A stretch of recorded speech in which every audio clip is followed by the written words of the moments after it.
Hello everyone, Angela Nene here of Nenewa, and we're here for the Tourism Virtual Summit. And I have someone I call like my little sister who travels a lot. I call her Ajala, so she's like my mini me. Oh no, whatever, but she travels a lot.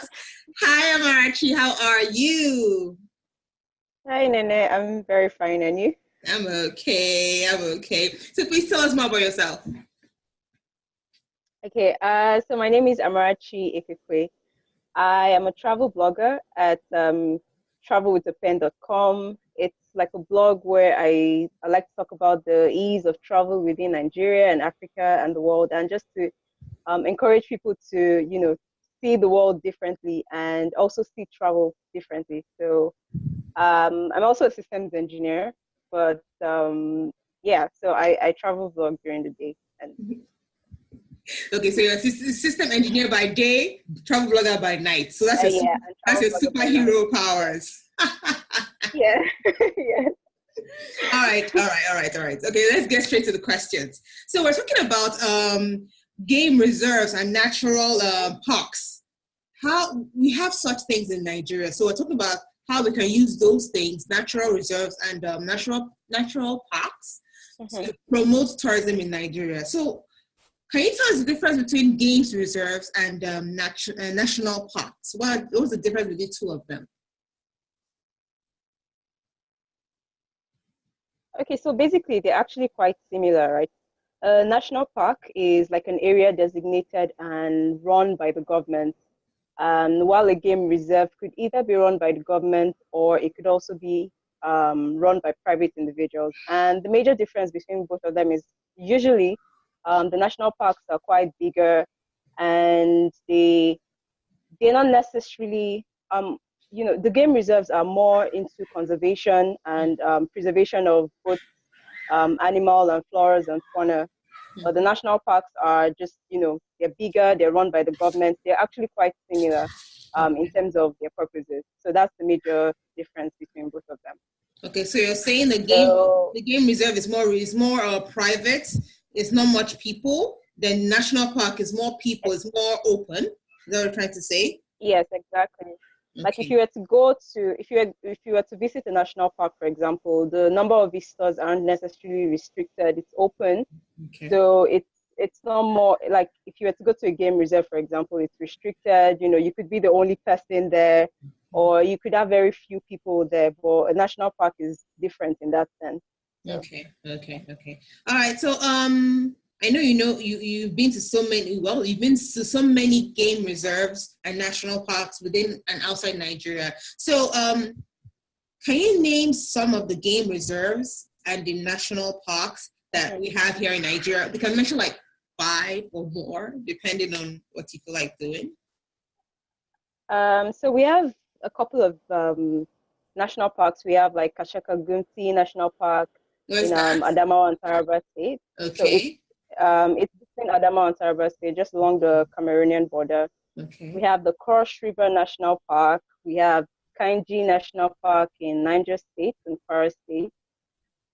We also have Old Oyo National Park, Okomu National Park, and we have Yankari Game Reserve, which it shuffles between being a national park and And the a game game reserve. reserves. Okay. Yeah, so these are some of the ones we have in Nigeria. I've only been to Okomu National Park out of the entire list, and I haven't been to Yankari Game Reserve yet, but it's a place I'm looking forward to visiting, and I have I have good expectations from that place. Well, I remember one of our tour guides, I think this social prefect tours, they did a package to Bauchi, and someone like me that never been there, and I just wanted to go, like, just because of what I saw them portraying, that, we have some Yankari Game Reserve, it's really nice, it's really, well, I heard it's well maintained, which is very good information, because I used to think most of our game reserves are just there hanging out and no one is taking care of them. So it's good to know.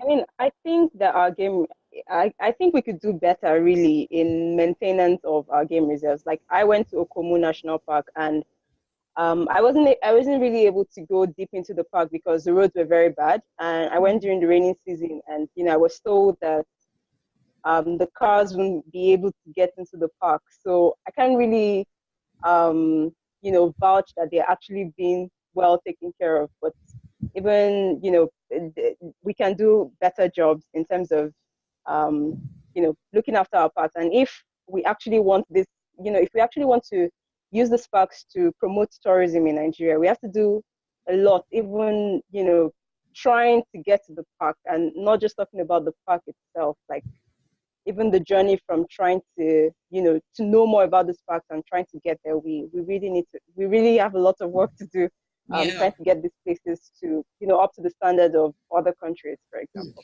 Yeah, I remember I went to Zimbabwe and we went to one of their game reserves, one of the private, and I was in awe because they're really maintaining these things, really preserving the animals and the species there. And we are blessed with such things, but we're not even, maybe last time someone killed, was it an elephant or something? Elephants. So a rare species that you hardly find out there. So it's like, I think there's a problem with creating awareness on why we should preserve these things. Am I right? Yes, I agree. I think that the more people are aware of what they have and what we have in the country, the more likely they are to preserve these things and, hunting them down for money. I mean, this is not to say that, like, poaching doesn't occur in other countries, but it's at a slightly lower rate because the community is aware of, what these animals or these plants are contributing. And I also think that it's in the place of the government to, try to give an incentive to the community around this area to protect, these animals. Imagine if with the elephant incident in Ondo State recently, imagine if, rather than killing the animal, the farmer got an incentive to, call someone and, have animal services come pick up the elephant or, direct it back to the wild and killing it. So yes, I agree. There has to be a lot of awareness, a lot of education for people, in Nigeria and people who live around these areas where the game reserves and the national parks are located in. Okay. Yeah, I also noticed that we even have gorillas in Nigeria. I had someone in Calabar, and I think where is it? Is it Rwanda? Which country is it that you have gorilla trekking? Uganda. So you have it in Rwanda, Uganda, and Congo. In Rwanda, they charge as much as $1,500. Oh, it's not 1,000. Testing. It's not 1,000. Last time it was $800 I had though. It's not 1,500. 1,500. You see, just to go see gorilla. Hey, we have plenty of it here. Yep, per person to go in. Yes. I mean, what are we doing? I mean, these animals are endangered, right? And they are fascinating to watch. People love safaris. Like, I love safaris, and I feel like, a safari is not that kind of thing that, for me anyway, it's not that kind of thing that you go once and you're like, oh, I've done it. Because every safari is different. So people would always come to see this, these things always interest people. And unfortunately for Nigeria, we're still not harnessing, the full potential of what we have. Cross River, apart from even the animals in Cross River is a very beautiful state. So that's something extra to bring people. The state is beautiful. You have Obudu, you have all these amazing waterfalls, and then you could have like a safari to see the animals in the wild. Like that could be our Rwanda, really. We could be charging people so much money to come to Cross River to see, these animals. But it amazes me when I heard about it. $800. It was $800. I heard, and I was screaming. $800 just to go see gorilla trekking, and people actually pay for this thing. Now it's 1,500.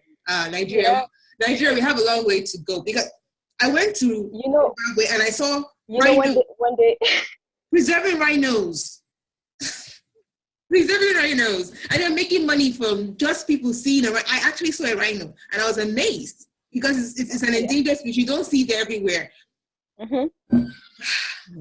We do have a long way to go. Yeah, I mean, and in Nigeria, every day in the news, you hear about, like this community just killed this. Like there was one time they killed a white hippopotamus. Like, have you seen a Oh, white hippopotamus before? no, That's a I've big, like, never. yes.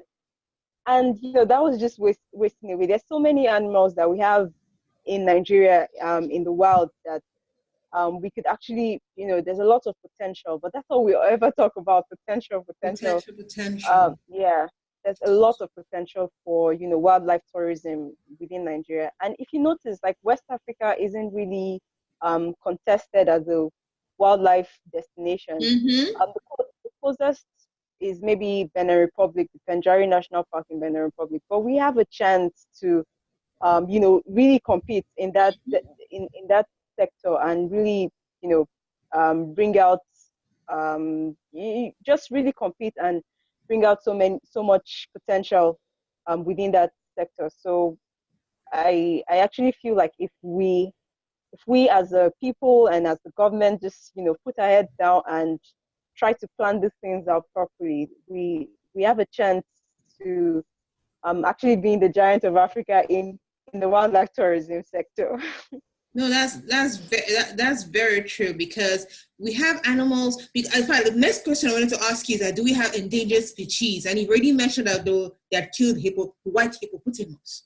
No, I mean, like, we have so much potential in this country when it comes to wildlife.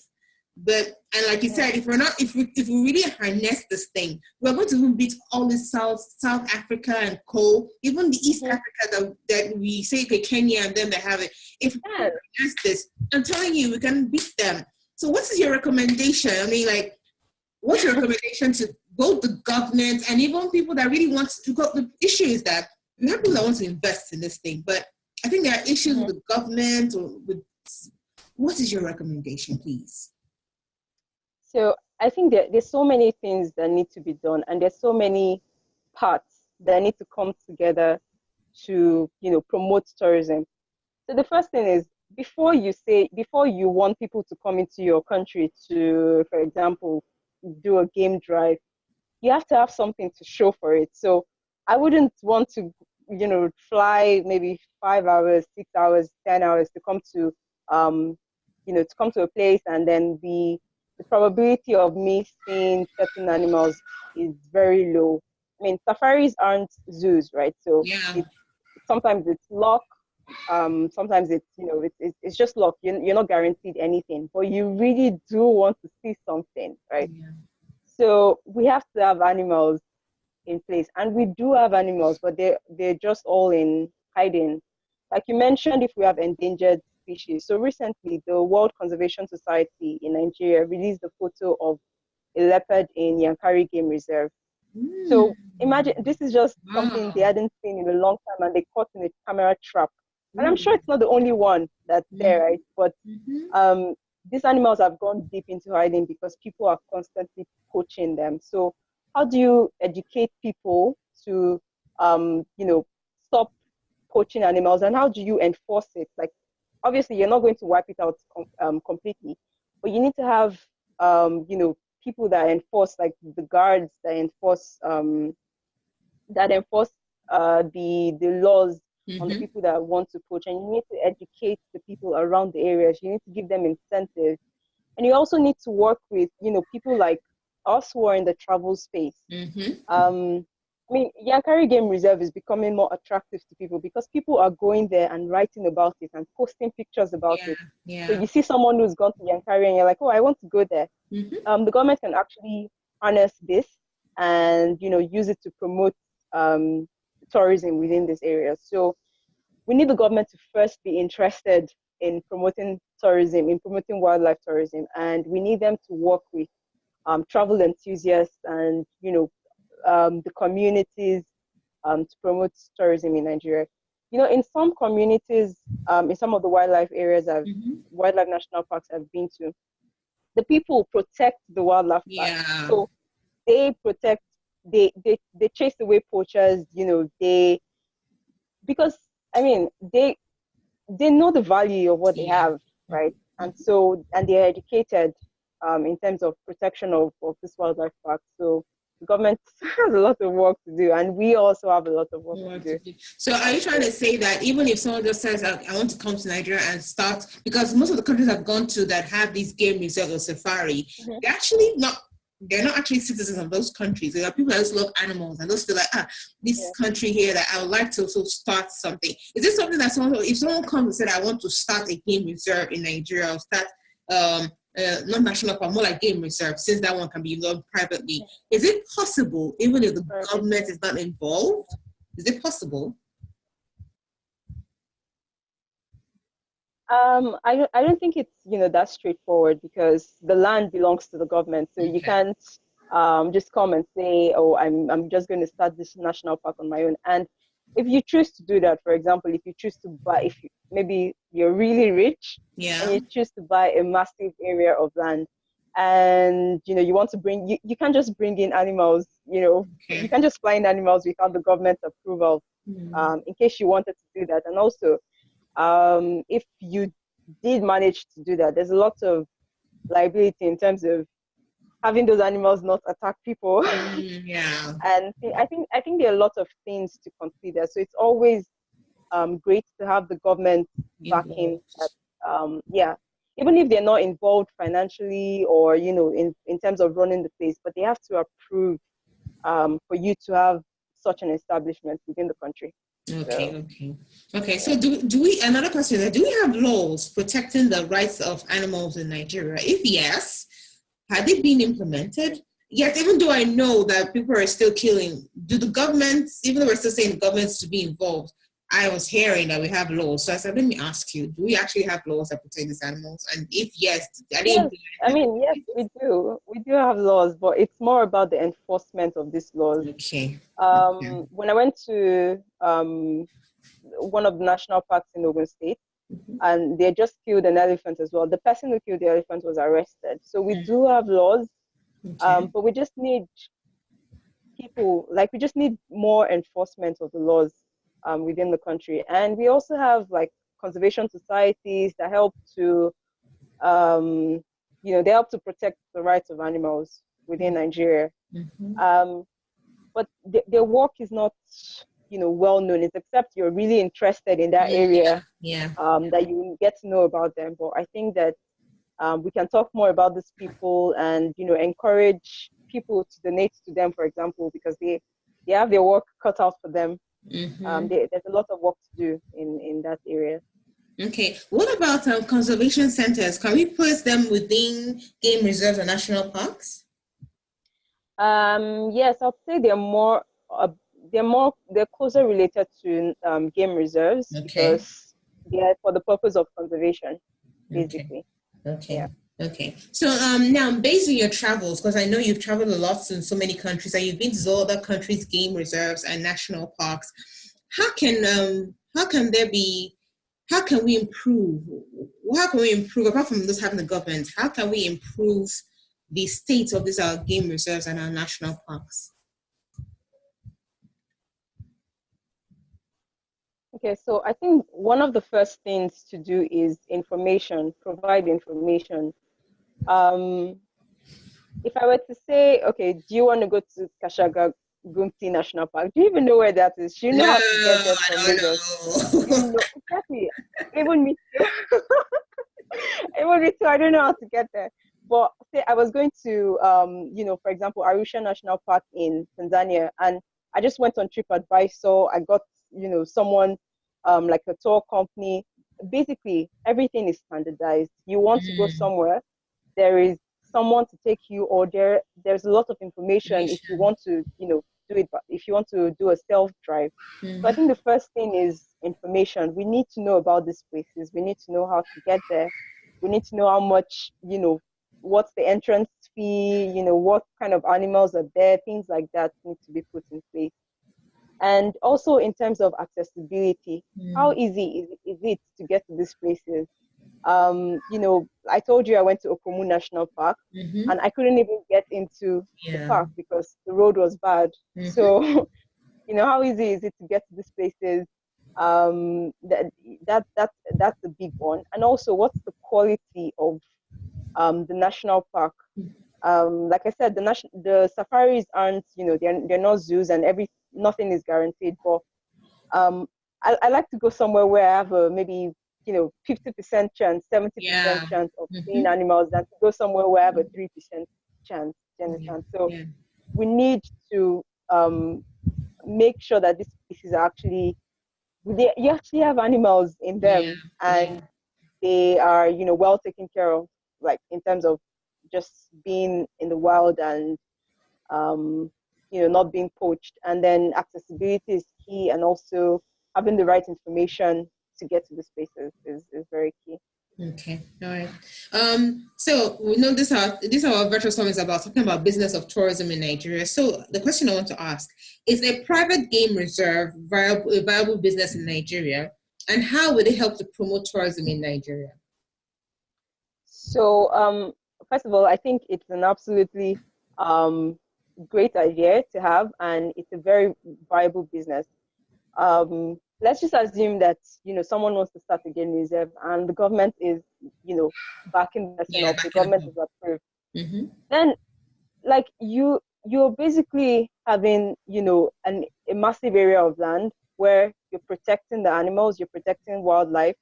You're going to attract so many people. Mm-hmm. I mean, I love to go for safaris, and if I can go for a safari that is close by, like I have a safari within Nigeria I can go for, I would go for it. If you've ever tried to go for like a wildlife safari in East Africa, for example, it costs a lot of money. Oh yes. So if you have you have an alternative within Nigeria, for example, people would go. And first of all, you can try to attract locals in, get information out, get word out, get school children to come for excursions, get companies to plan their retreats in these places. It's like a national park and a game reserve. Basically, it's like you being in touch, in the heart of nature. You're sleeping in camps.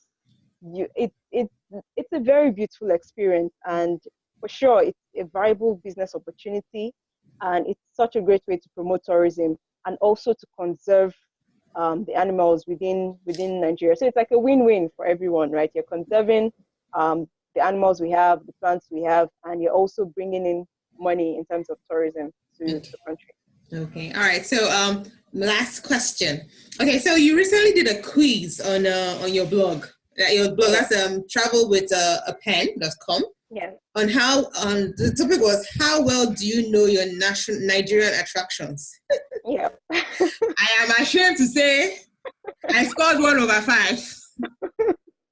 And the questions were so simple. I was like, so even me, when they call myself Angela, I don't even know these faces. I was so ashamed of myself. Like I know I reported myself to you that Amarachi, I got 1/5.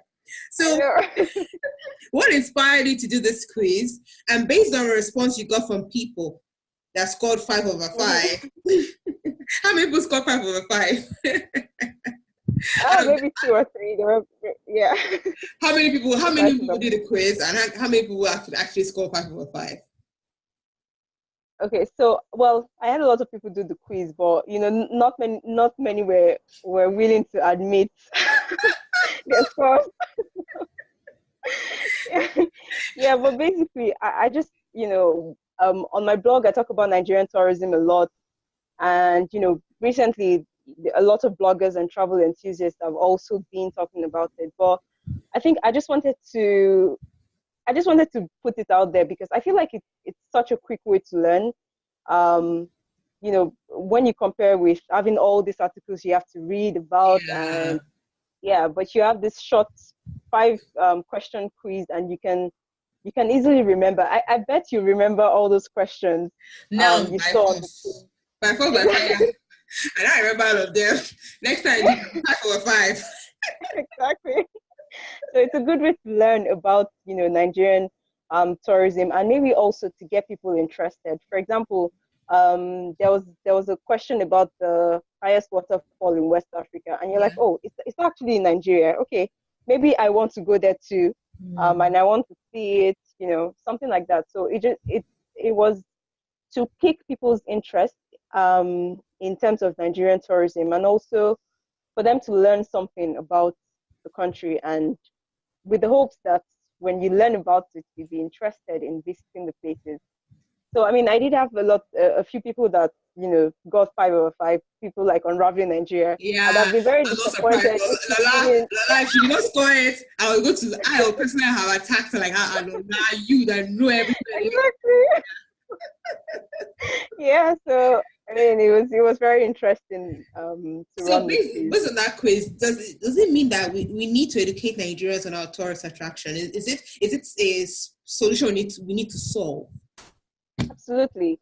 I think that a lot of people know more about other people's tourism Yeah. than Me, I know more about other people's tourism than my own. It's just now I'm actually learning a lot because I'm beginning to see the potential. I've seen the potential since, but never really put my mind to it. But now, God bless recession. It means we will actually start seeing the best of Nigeria, and really very important.